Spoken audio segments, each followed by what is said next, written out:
I will thank you all for being here and listening in. Hopefully this is being well received and stirring up good stuff for you. I'll remind us all that we come from love. We're made of the stuff we call love. We actually are love, and everything else is false. This is your second hour. Yeah. So you want to give us a brief outline of what your worksheet's about, just so we've got an understanding of where we're going? I'm doing a sort of daily lesson course at the moment, and I think today's one talked about that if you keep yourself invisible, then no one can see your needs, and if you, unless you're seen, no, you can't tell people your needs and so on. So I realise that's a theme for me, that I keep myself invisible, and I just would like to sort of work on that really, because it's been a theme for a very long time, and I would like to step into the light. Obviously, I'm scared, but I would like to be seen so that I can communicate, my, just my talents and to genuinely share things. Right. So is there anybody in your life in particular that this plays out with, that we could do a specific worksheet? Is there a person? Interesting. It might be a boss, might be a lover. Yeah, I think it could be in every aspect of life, but probably it's probably more difficult in a working thing. Well, no, it could be in a personal relationship as well. Yeah, I'm not sure. I think I've gone invisible again. Okay. Well, we're here to support you being fully, completely visible.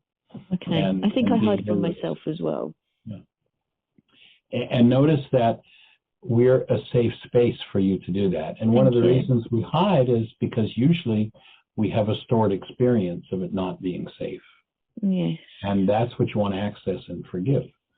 Right. So, I do know the experience. Tell me more about that. What does that mean for you? I just, at primary school, I got sent out of the class every day for about 2 years. And I just used to hide in the coats. And because if you were seen outside of the classroom having been sent out, then if a teacher a head teacher or somebody walked past, then you got really rollicked. It was not nice. So you just hid. And I'll just do that really. That's a bit of a theme for me. Sounds like a good worksheet. So it sounds like then the core of this issue is the desire for safety. Yes, that sounds reasonable. Want to be safe. Okay.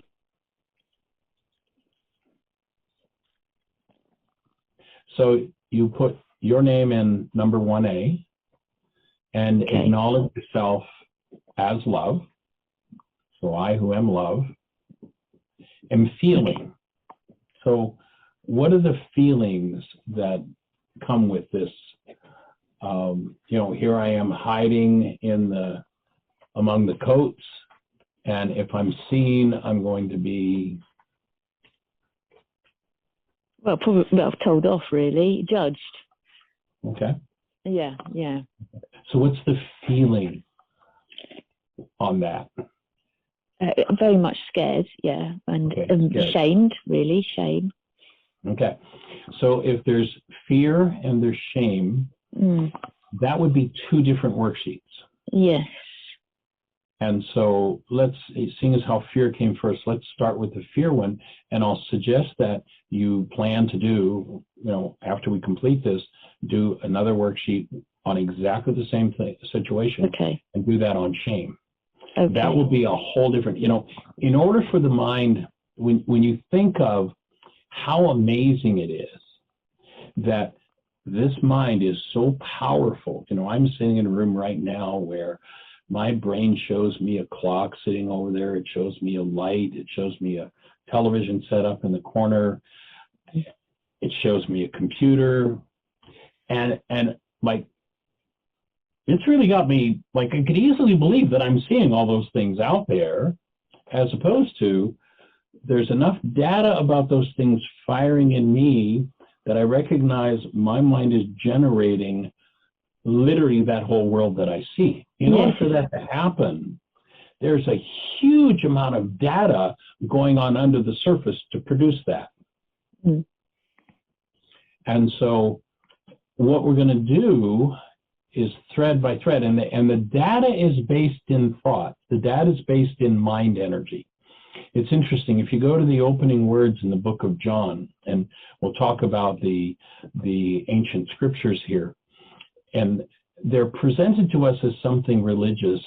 My background's in electronics, a science study in physics, and as a physician, when I first came in touch with the Aramaic translations of these words, what struck me is this has got anything to do with theology. This is just how the mind works. This is how physiology works. This is how energy systems work. This is about physics and physiology and psychology and genetics. So getting to the reality of it. So if you listen to the opening words in the book of John that the churchianity folks told us says, in the beginning was the Word and the Word became flesh, you know, what does that even mean? If you go to the Aramaic, what it says is in the beginning was the mind energy, and the mind energy became flesh. Literally, when I think of thought, what the cell biologists are now showing us, when I think of thought, that thought becomes a molecule inside of my energy field. That molecule circulates around in my structure until it finds a receptor site with a cell that matches. When it lands on that cell, it inserts itself inside of the cell energetically. And if we were looking from inside the cell, what we would see when that neuropeptide lands on the receptor site and inserts itself, what we'd see coming into the cell would be what we call chemistry. Now, it's all energy, but this is mind energy literally showing up on what we call a physiological level as chemistry. And so not only is it becoming what we call the chemistry in our structure, but it's becoming the construct. It turns it into the constructs that we see. So what we're going to do, thread by thread, is learn to develop the skill of being able to access that neuropeptide that perhaps has been there for 10 generations, or perhaps happened to me when I was 7 and in the cloakroom, or I stepped out for the first time and somebody raged at me or whatever. What we're looking to do is to be able to access that mind energy, be able to decode it, and throw it away. So that literally that chemistry of fear that's in the cell has been removed. That's forgiveness. And so each emotion is reflective of a different thread in the perceptual constructs that we have. So we're going to just pick one at a time. In this case, we're going to use the fear thread. Okay. And so that would be the thought. So now I'm going to remember to do that next, that other emotion or any other emotion, a separate worksheet. Okay. And then we'll just step into hostility and fear are from internal corrupt data.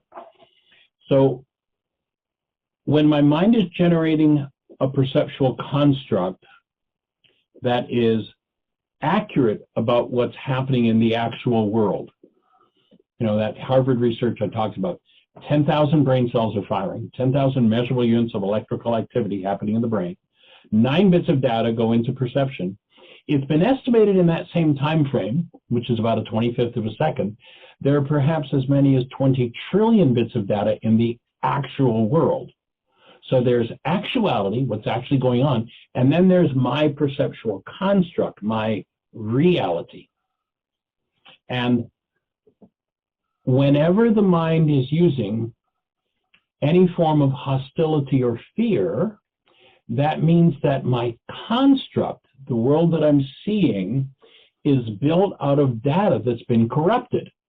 Yes. Now, if you're working on your computer and all of a sudden you're doing a calculation or whatever, and you get a warning, corrupt data, what just happened? Nothing your computer is telling you is going to be reliable. I'd offer that when hostility or fear is moving, nothing your mind is telling you is going to be reliable, and you want to collapse that. Now, Yes. we live in a culture that says, oh, a little rage, a little fear never hurt anybody. Well, my offering is it's the only thing that could ever possibly kill us, and it's time for us to clean it up. So here's how you clean it up. Okay. So hostility and fear, if you're following along the worksheet, now we're down below step 1B, are from internal corrupt data and indicate my use of sustained incoherence to build this disturbing internal construct. So here I've got this construct in my mind that's painful to me. There's a psychologist, or pardon me, a physicist named David Bohm who coined this term sustained incoherence. David Bohm was a cohort of Einstein's. He actually worked in Einstein's laboratory. He actually worked on doing some of the math with which they developed the atomic bomb. He was a genius in many realms, and he also worked in the realm of psychological research. And in essence, here's David Bohm's definition of sustained incoherence. I deny that the thoughts that are corrupt in me are producing my pain. I've built a picture in my mind that my pain's caused by somebody else.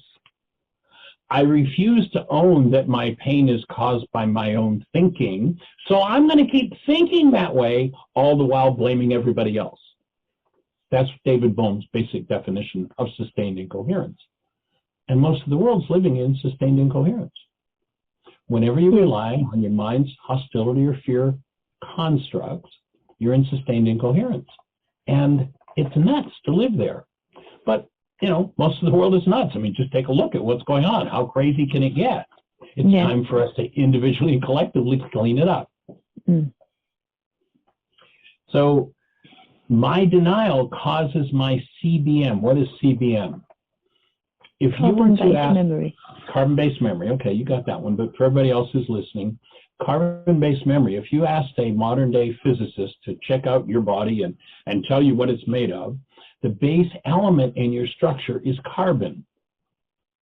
And that's where memory is stored. And there's no energy that passes through this energy system that isn't stored in this carbon-based memory system. Okay? Yeah. So here we are stuck in a construct out of carbon-based memory, and that goes against us living out of our true nature as love. The truth about each of us, you know, if you hold a newborn child and tap into their essence, the essence of human life is love.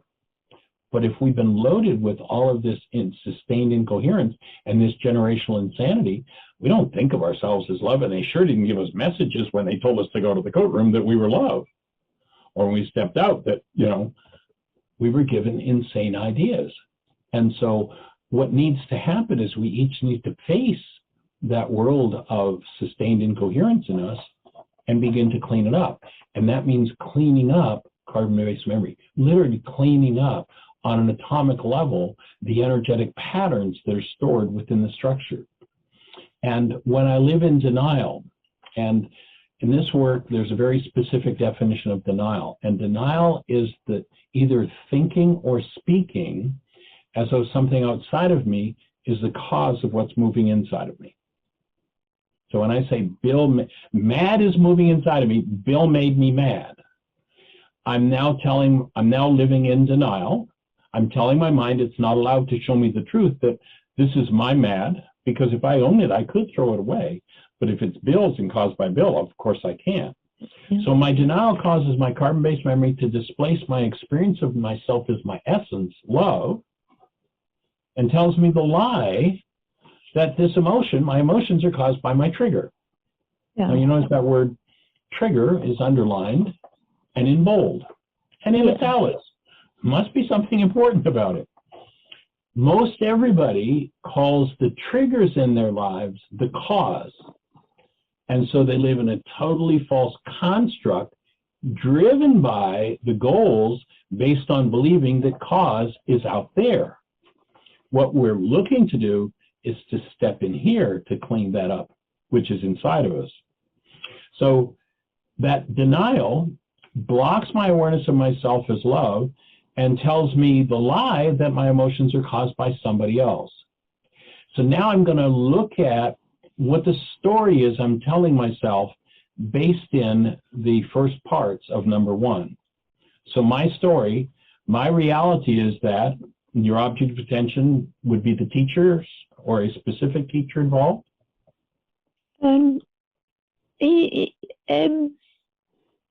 I think it sort of became everything. I think in the end I took it on board and I did it for them. You know. But we don't. Now we're switching issues here. We're switching out of. There's a specific emotion that I'm feeling. I've been hiding out in the cloakroom, and I've got this fear. And who am I telling this story about? Who's the object of attention? If I move from this specific to a general, well, you know, it's kind of like, well, like this and this and this, I just shifted out of the piece of work that I'm heading toward. So I want to stay on track with this specific situation. So is there a specific teacher that was involved in the scenario? Yeah, there was, yeah. Okay, let's put her name or his name in. It was his name. His name's Mr. Bolger. Okay, so number 1C would be Mr. Bolger. Yes. And if you were to describe what happened, how would you describe that? So my story, my reality is that Mr. Bolger. Yeah. Well, found me out there. Notice what's happening with your breath right now. Yeah, it's difficult to speak. I'm hiding again. Yeah. Well, what happens is the movement of breath is what moves mind energy in the system. And there's something that I don't want to look at and don't want to deal with. And you'll notice at the end of this sentence and several other sentences in the worksheet, there's a reminder to breathe. Because when I shut my breath down, that's how I keep that stuff hidden. Literally, that's how I create an unconscious mind. So we want you to breathe. And tell me the story about Mr. Folger did. Yeah, it found me in the corridor, took me into the classroom, and then spoke about it. So called you up on the carpet, so to speak? Yeah, in front of everybody, just sort of, you know, liar, whatever, all sorts of accusations. Because I just got sent out for talking or being busy or just not being naughty. Right. But anyway, there we go. But it happened every day, get out. 2 hours, 2.5 hours, every day. Take a big breath. Let your shoulders move on that one. Yeah, let it open. Time for you to stop carrying that load of energy around. Time for forgiveness here. Okay, so then just jot that in and breathe. And then you'll notice that a little hand points over to the right. Now, all my life, my mind's been telling me that, you know, he was the problem. But then if I remind myself, if Mr. Folger is the one with the problem, why am I the one with the pain? Now, clearly in that situation, Mr. Folger had a problem. I mean, wasn't a very nice guy, wasn't a very conscious guy. But today, decades later, I'm carrying around pain. I want to recognize that this is mine and it's about me. It's not about him. He's got his own work to do. Yes. Okay. So then let's step into number 1D. The truth is, only my thoughts cause my emotional upset. So here I am in fear.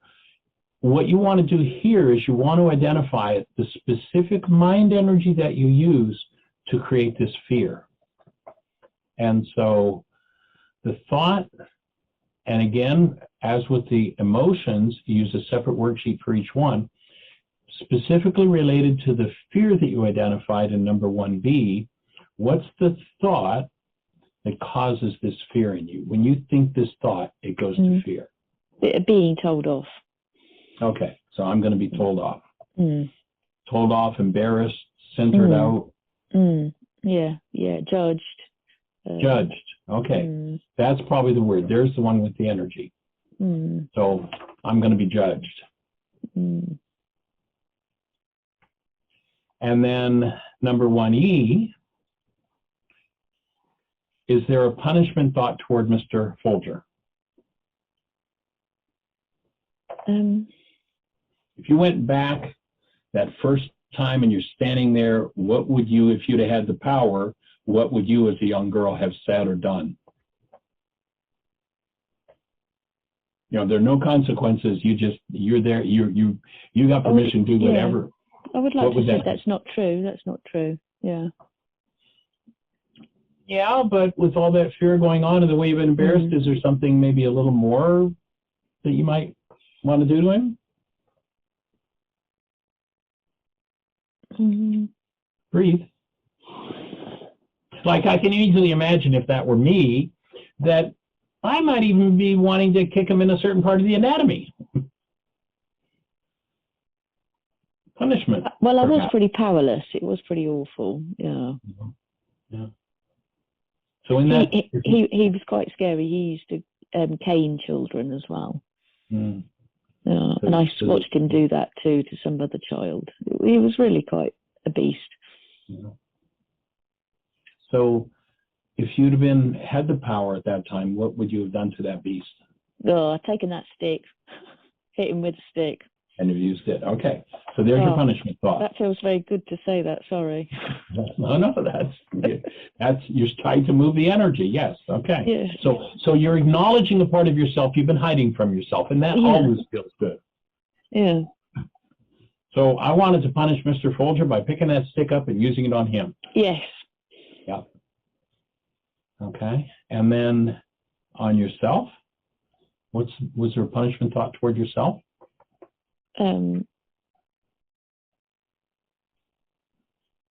Notice what's happening with your breath.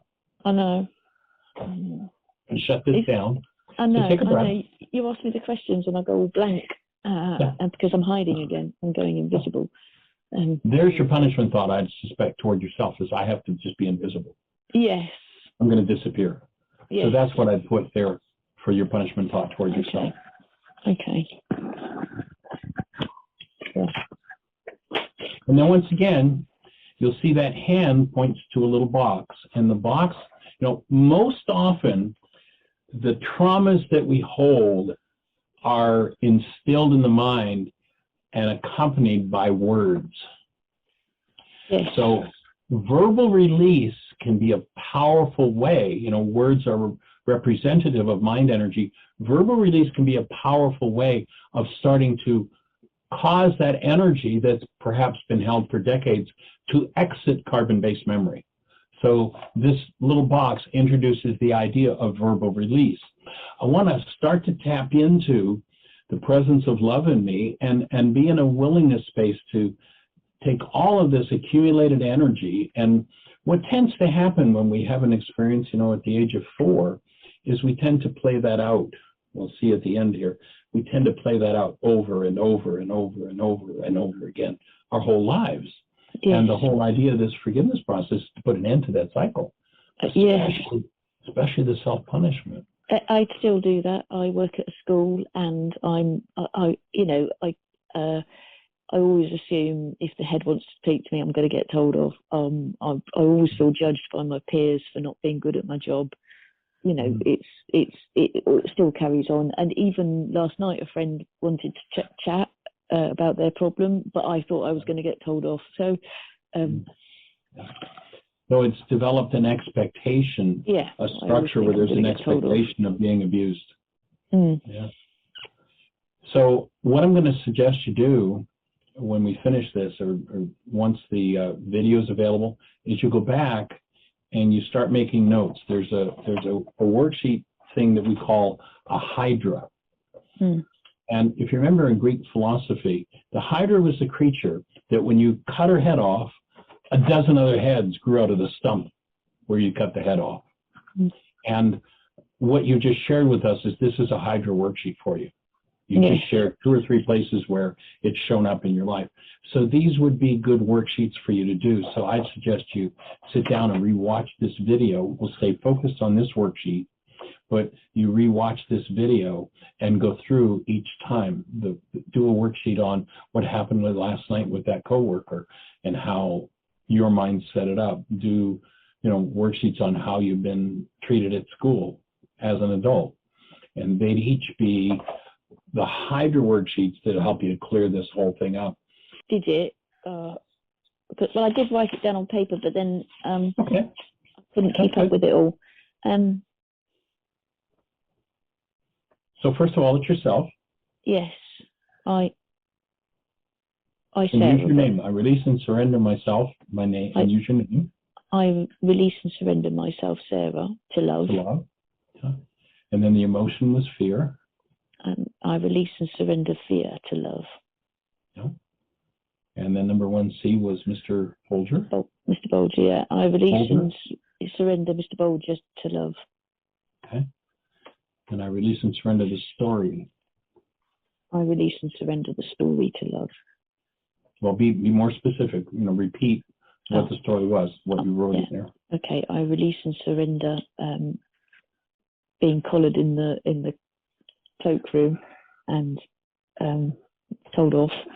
I release that to love. Yeah, and being brought up in front of the classroom and humiliated. Yeah, really humiliating. Yeah. But so I release that. Yeah. I'm going to let that humiliation go. Release and surrender that humiliation. Yeah, because notice that your mind's still playing out that humiliation on yourself, and notice this is another piece of the puzzle. It moves in a different direction. In our codependence work, we introduce a concept of what we call a power person. And 3 things happen to develop a power person dynamic.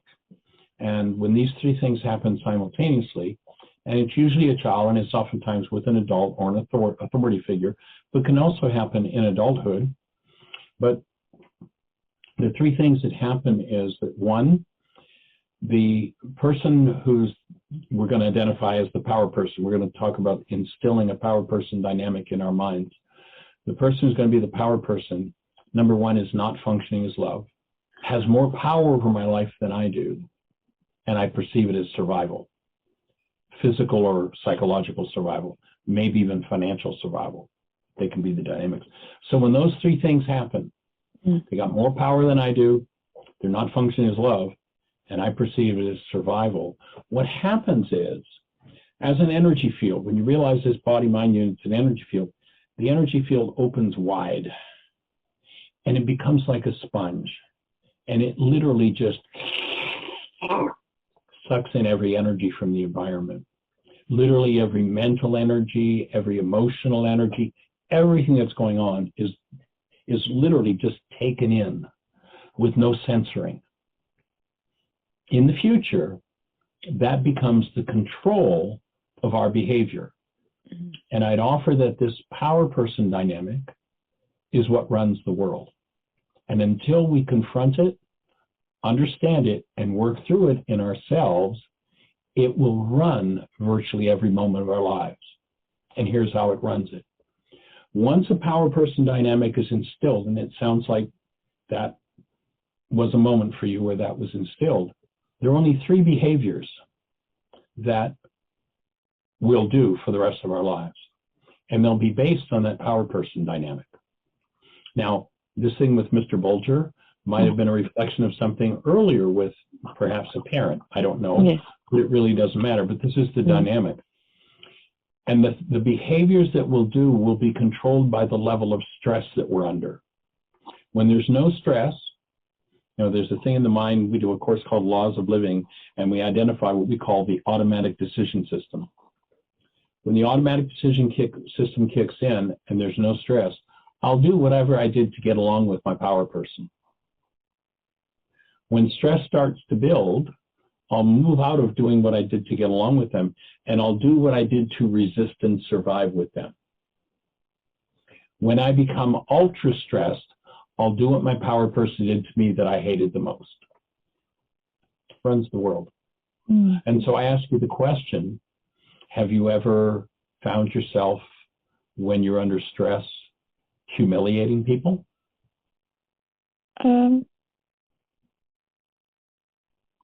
No, I don't think so. I don't think I turn it outward and do it to other people. Okay. I don't know. I'll have to think about that one, because obviously I do have to do classroom management as well, because I work at a school. Right. So do you ever find yourself using any humiliation tactics to keep control in the classroom? Which means when I feel like I need to be in control is when I'm under stress? Well, yeah, I suppose it's culturally acceptable to say, we talk about children's silly behaviour. Yes, silly behaviour. At first I found that quite offensive when I first started at the school, but because we all identify silly behaviour as silly, I now speak about silly behaviour. But at first I found it quite, because obviously I would have been called silly as well, and stupid and all sorts of words like that. I never called a child stupid, but we do commonly talk about silly behavior. Well, maybe you'll be the one that changes the norm in that whole system and honors children more, because every behavior a child does is done in order to accomplish a goal. And when we can support the child and their behaviors that we consider to be silly or abhorrent or unacceptable, the child is doing them for a valid purpose. And when we can validate the child and open the space of safety and bring love present, then they can forgive what's in them. That which is in them can be removed, and they'll step up to the plate and become totally different beings. Interesting. Yeah. But it's about creating that space of safety and healing. And most of us don't ever look at these power person dynamics, because when they happened, it wasn't safe to look or deal with it. I think the behavior I do to other people is to ignore them and zone them out. So I make them invisible if I'm upset with them. I'll avoid them. Yeah. So notice that in that whole situation, what you did to yourself was become invisible in that power person dynamic. The thing that you hated the most was what he did that brought you to invisibility. And now you're treating other people as though they're invisible. Yes. As opposed to, what somebody who's in pain really needs is somebody to be there with them. Yes. And somebody that's a human being that is the active presence of love and is able to interact with them and hold the space that supports them in working through whatever's going on. I mean, that's the thing that's so desperately needed in our culture. And I don't care whether it's, the guy who was just the president of the United States. I wouldn't want to live in that man's body. When I listen to the language, the words, the things that he does, I think of, oh my God, that man is in so much pain. And he doesn't have anywhere where he can open that up and heal. And so he just keeps carrying on the power person dynamic in his life. And that's what virtually everybody's doing. And what we need are people who are empowered enough to be able to be the space and support the cleaning up of this mass insanity that's running our culture. So starting with the kids, a powerful place to do it. Okay. Cool. Sweet. All right, so let's move on to number 2. Oh, okay. So what I'm going to do now, so I've done that verbal release. Now what I'm going to do is I'm going to start to acknowledge that if my mind's lying to me, I'm more interested in the truth than my mind's lie. And so in doing that, I'm ready to embrace everything that's in me, whether it's my own experience or generational patterns. I'm willing to embrace those things and begin to move through it. So number 2 starts out with an acknowledgement of that. And so I choose to love truth. And actually, you could scratch that word love and change it to honor truth. That's a change we've made in the worksheet. That should really be honor. I choose to honor truth and willingly face and process out all disease-producing energies for or from all of my relations or all of my generations. And I actually kind of took that out of the Native American teachings on healing. And they have a phrase, if a Native American person is going into a sweat lodge or a healing ceremony, they'll stop at the door of the sweat and they'll say, Matakwiasan. And Matakwiasan means for all of my relations.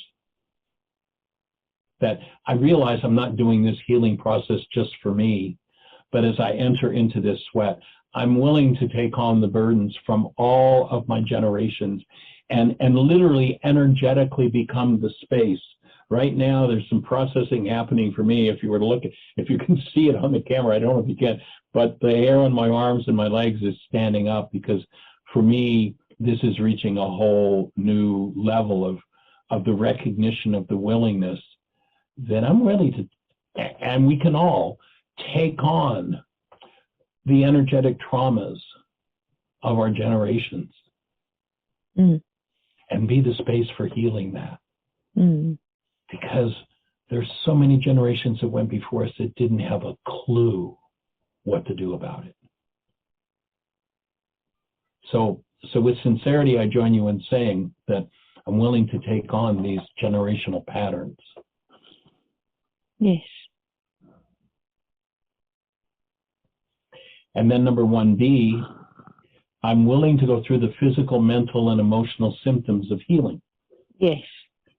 So when I realized that this energy system has been in development for thousands of generations, when a disintegrative quality of energy came into my structure, it created symptoms. And if I've adapted and shut that down and I have my fifth of scotch so I don't have to look at it, and I do my little bit of rage or trauma and I don't have to look at those things, I hide that from myself. Now I'm ready to reverse the flow of energy. Instead of pouring trauma in and trying to keep it shut down, I'm willing to embrace it. I'm willing to let it open and move on every level that it can open and move. And there are basically 3 levels on which healing happens. And this is one of the reasons why literally our whole Western world has become drugged, because we don't want to deal with what's in here, and the drugs are used to shut those things down. So now I want to open and literally visualize my whole energy field right down to my genes being able to open, and I'm willing to embrace and go through those energies. And on a physical level, healing looks like any kind of physical symptom you've ever had and low energy. On a mental level, it looks like any kind of negative thought you've ever had and confusion. On an emotional level, it looks like any kind of negative feeling you've ever had and depression. So they're the kinds of things, and that's what I was talking about with the gentleman earlier in his question of dropping into those things. Am I willing to open my field and embrace and move through those things? Yes. And so this is just a request that you acknowledge that and are step into willingness. Okay. I, Sarah, am willing to go through the physical, mental, and emotional symptoms of healing. Good. Okay. Now, number 3. So I'm in the space of willingness. Now I want to look at what the key driver is for this pain perception. So my desire, the constructive result, the exact goal that drives my pain perception is that I want number 1C, my trigger, too. So if you were to go back, you're standing there at the front of the room, Mr. Bolger's doing his thing. If you were to be able to just put a halt on that whole scene and say, Mr. Bolger, right now, what I'd really like from you is, what would that be? Go back and be that young child. To teach me, because I couldn't read. I just got sent out all the time. Yeah. Okay. So then, so now this is the goal that drives perception. So in essence, what I hear is that what you were looking for was support rather than rejection and criticism. Yes. So each time you do a worksheet, you want to look at what's the constructive result. You can't, a worksheet won't work with what you don't want. It's like, you know, most people, if they thought of that, would say, well, Mr. Bolger, I don't ever want you to do this to me again. That won't get you there. It's, Mr. Bolger, what I really need, what I really want is for you to teach me and support me in what needs to happen. And think of those kids in school that they say are silly. You know what they're asking for? Attention. Support and teaching. Yeah, exactly the same thing. So then write that in number 6 or number 3. Yes. Construct a result and make sure you breathe. Which there's 2 gaps. Something might trigger something.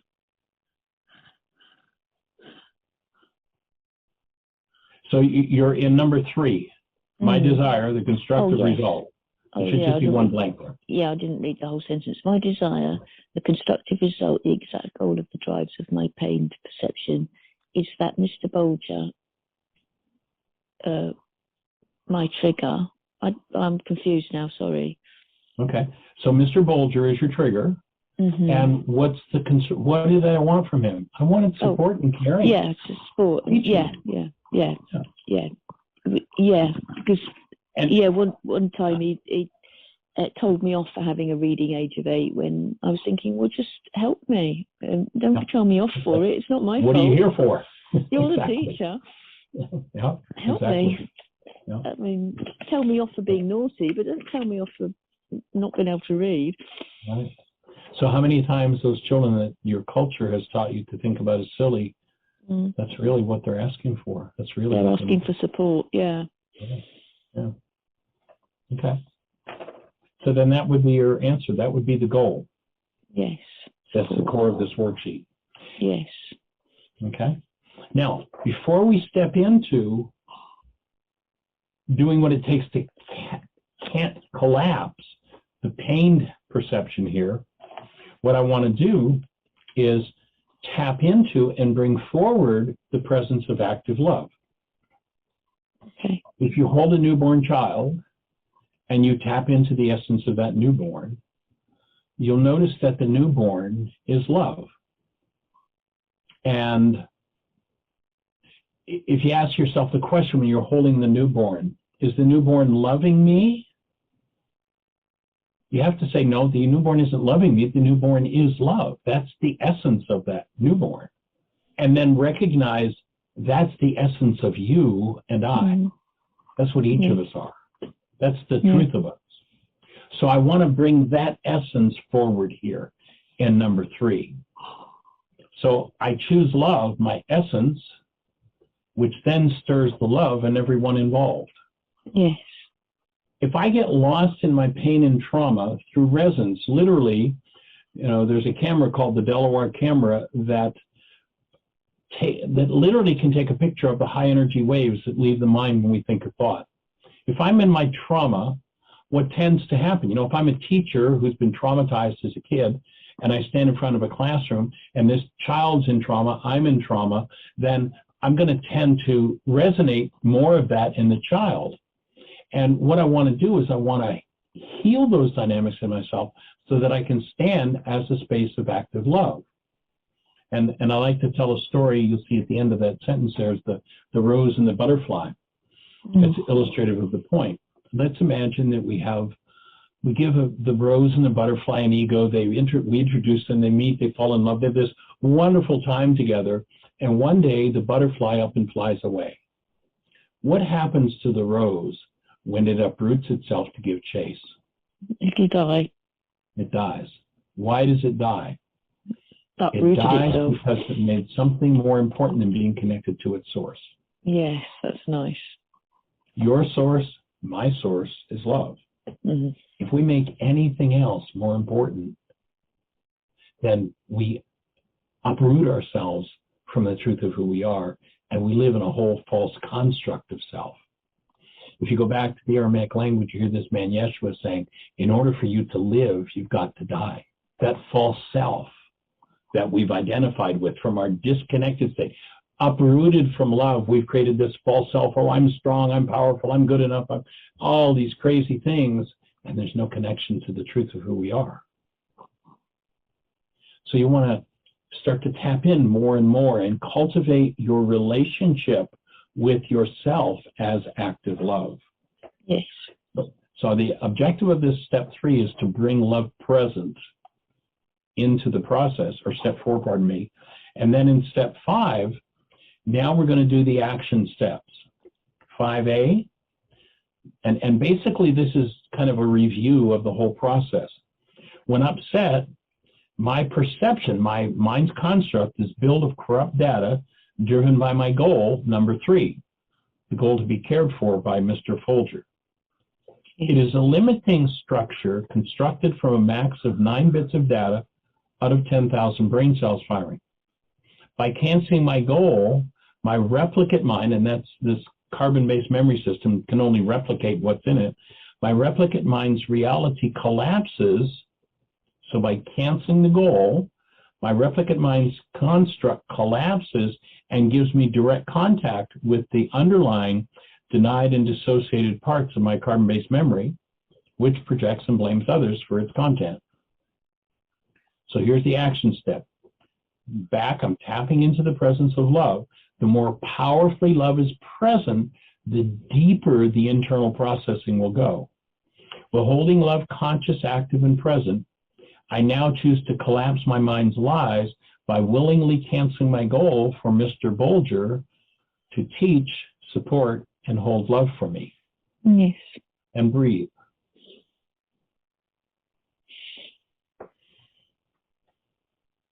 And notice that you've drawn yourself a whole community of people that are right here holding you in that space and supporting you in this process that you're doing. Yes. Nice work. That's pretty powerful. Yeah, thank you. You must have really been ready for this. That's awesome. Yes, I think I am. Yeah, thank you. Okay. So I'm canceling that goal. Yeah. And then there's a second part to it. When you realize that, you know, this 9-bit construct, underlying it might literally be, I mean, to really develop, you know, a picture my mind constructs of all this world that I think is out there that's really a construct from in here, some mass, maybe trillions of bits of data. And I have what we metaphorically call a 9-bit mind, you know, 9 bits of data going on here. How long is it going to take me to process through these trillions of bits of data, doing it 9 bits at a time? It's like, good luck, it's never going to happen. Well, 2,000 years ago, Yeshua taught that inside of us, there was an elemental force that was feminine in nature, that if we invited it into activity, in our modern language, we would maybe call it the super processor. So, but literally, each one of us, inside of us, there's this capacity, there's this elemental force. In Aramaic, it was called Ruka Dekudsha.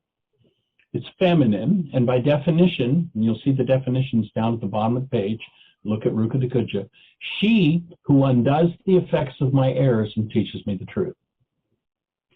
So when I'm ready to collapse this construct that I've been holding on to tightly because I think it's survival and I think it's who I am, when I'm ready to let it go, and I'm ready to invite this elemental force into activity, what I'll find is there's an energy that starts to move in me that is not of my human nature, that is not something I can even comprehend.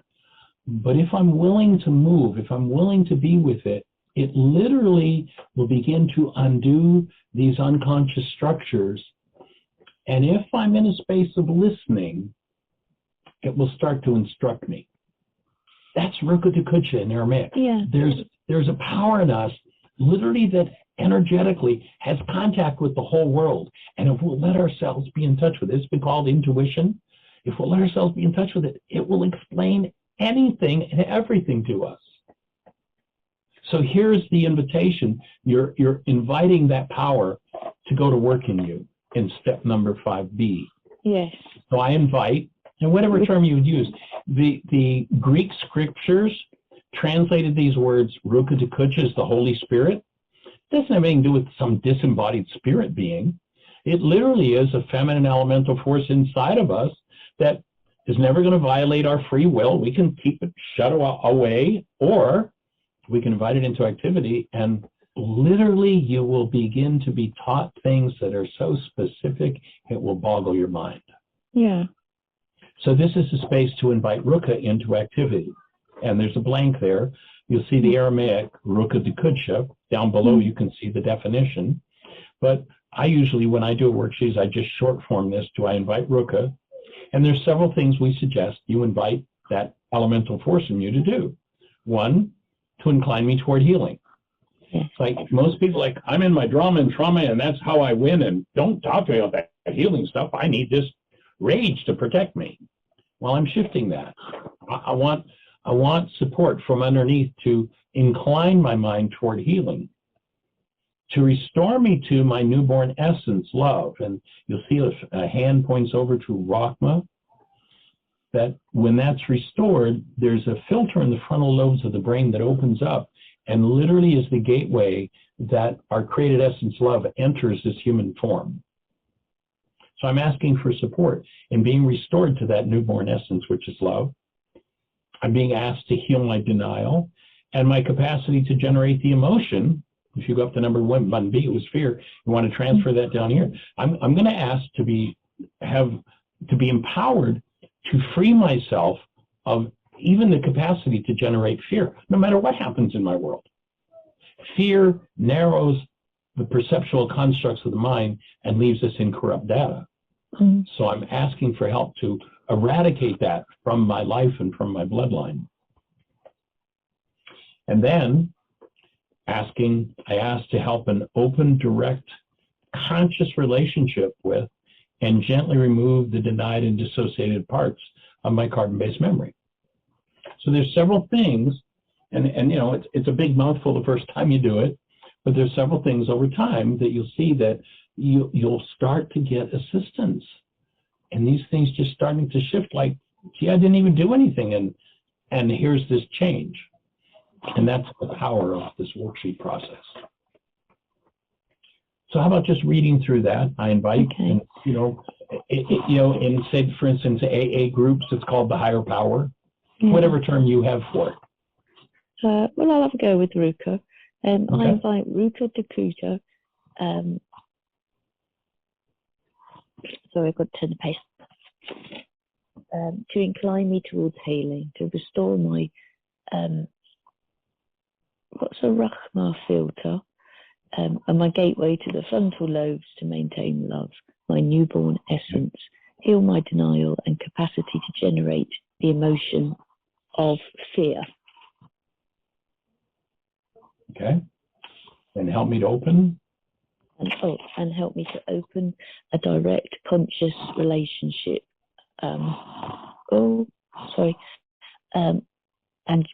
And gently remove the denied, dissociated,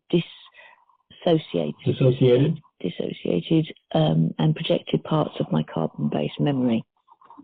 Now, the first time you do it, that's a big mouthful. Once you get used to it, it'll roll pretty easily. So you've done two things now. I've canceled my goal from Mr. Bulger to be of support and to be caring. And now I'm asking to clean up all the internal dynamics that I've created in my life around this. And let yourself take a breath and just be with that. And as you do, how do you feel? Yeah, I do feel lighter. Lighter, okay. So then in the next step, I now feel lighter. And then when I think back to this situation in number 1 with Mr. Bulger, how does that look to me now? I do feel bigger and taller and more able and more visible. Awesome. Nice shift. So go ahead and make a note of that. That's powerful. Yes. I might redo the worksheet when I watch back the thingy, the replay, because I've sort of written things down in a weird way, and I can't. It's much more difficult to write things when you're on the call than when you're watching. Well, and you're in one of your issues. Here you are on the spot. So the issue that you're working on is here you are, the one that's doing this whole process for everybody, and you know, being out there. So I understand that, and that's a nice shift to get, especially, you know, being right out there on the spot with that being your issue. That's really powerful. Yes. I like that your language was so clear. It's like, I feel bigger. You moved beyond the perceptions of a small child into the perception of an adult, into a different construct, and that's life-changing. Yes. Nice. Cool. Thank you. Okay, and then the next step, seeing how now you're looking at that particular goal and how it's impacted your life. Yes. You want to look at a time when you perhaps have violated that goal, when someone else wanted your love and support, and instead you did something different.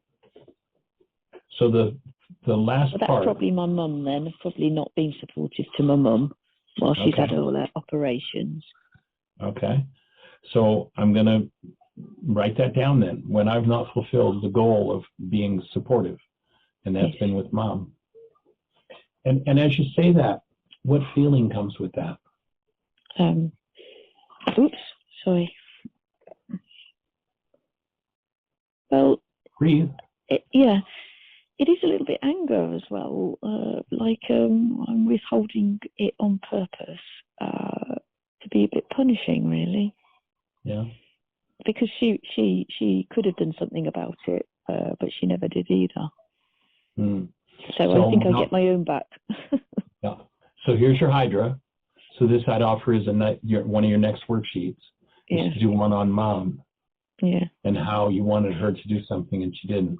That'll be the next one to do. Okay. That'll be another piece of the puzzle. And then the final step, step 7. A principle of the universe is that by giving, I first get the original. So I want to tap into gratitude, as Yinka has shared with us in the opening, when the groups get together to share something we're grateful for. There's been a lot of research done on the healing power of gratitude. So I'm grateful for this opportunity to heal. I choose truth and perfect love. We spoke about it in step 2. I want to honor truth. Once again, I'm reminding myself that whatever my constructs are, if they're not based in love, it's a lie, it's corrupt data. And I'm willing to go for the truth. I'm willing to always be in the flow of love through me. In fact, the best definition that I've been able to come up with in 50 years of developing this work is that life is love flowing through a cell.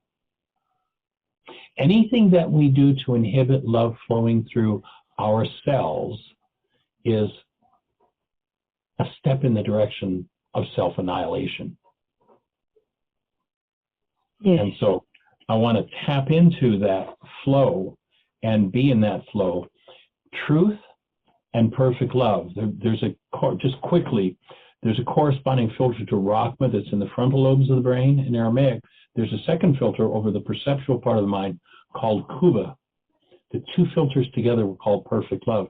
And you remember they said perfect love casts out fear. This again is a powerful psychological statement of truth. When Rachma and Kuba are set, it doesn't matter what you're facing in your world, your mind can't produce a fear-based reality. It's not possible. And that means that you're always in touch with the highest levels of intelligence possible for a human being, no matter what's going on in your world, if you're aware that you want to keep those two filters set. So that was called perfect love in Aramaic. So I want to tap in and acknowledge truth and perfect love. And then I'm talking now to the object of the worksheet, number 1C, Mr. Bolger. Mr. Bolger, based on number 3. So I'm going to do this goal setting. I'm going to set a goal toward him based on this goal that I'm dealing with of wanting to be supported by you and taught by you. I'm going to structure a truly loving goal toward you and offer you this. So now, I don't know, maybe Mr. Bolger's dead and gone. It doesn't really matter. But in your mind, is there something that anytime you think of him, you're willing to offer him? And or if you happen to walk down the street and meet him on the street, instead of the old energy that probably would have been claws out, what goal would you be willing to have toward him? A smile. I will offer him a smile. Yeah. And notice when you do a smile what it does to your chemistry. Yeah. I get the original, they get the carbon copy. That's why Yeshua taught, have Rachma when you think of neighbor. And interestingly enough, in the Aramaic language, the word neighbor means anybody that you think about. It's not a physical word. It doesn't mean the guy down the block. The word neighbor literally means anybody that you think about. Anybody mentally near to you is your neighbor. And if you choose to stay connected to love, you've given yourself the gift of maintaining your human life. Whatever anybody else is, the worst person in the world, if you were facing them, you want to maintain your human life. You do that by maintaining Rachma, perfect love. And you're